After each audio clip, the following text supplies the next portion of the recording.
3 brunhalsede kænguru, Macropus rufogriseus, er ankommet fra Knuthenborg Safari Park og til Organia Zoo. Carsten Jensen har kørt dem hele vejen. Brian Borg Petersen og skolepraktikelev Anja Hane Johansen er ved at gå klar.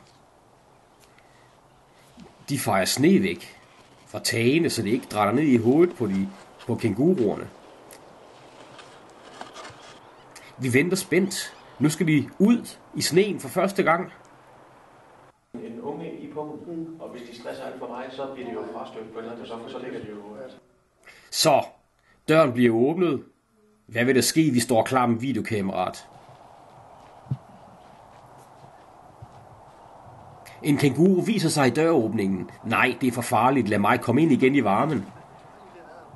Så er det nu. Ud i sneen, i kulden. Rundt om hjørnet. Ups, der står en emu. Den ser farlig ud. Nej, ved du hvad? Vi kan sagtens løbe fra den. Så, forbi emuen og hen i hjørnet og inspicere lidt.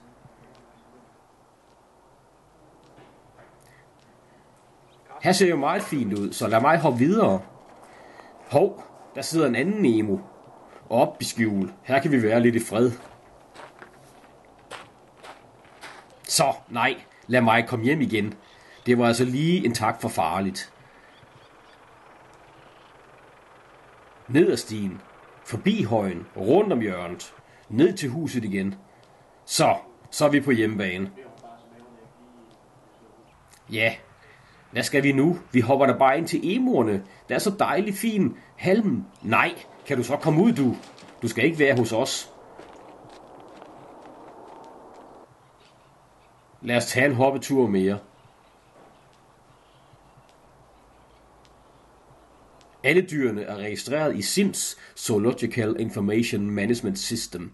Her kan man finde oplysninger importeret fra Knuthenborg Safari Park til Organia om dyrenes køn, om deres alder og flere andre biologiske forhold.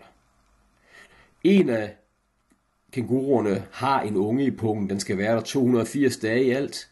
Så nu venter vi spændt til ungen den kommer ud af pungen, så vi kan se den på Organia en gang i foråret.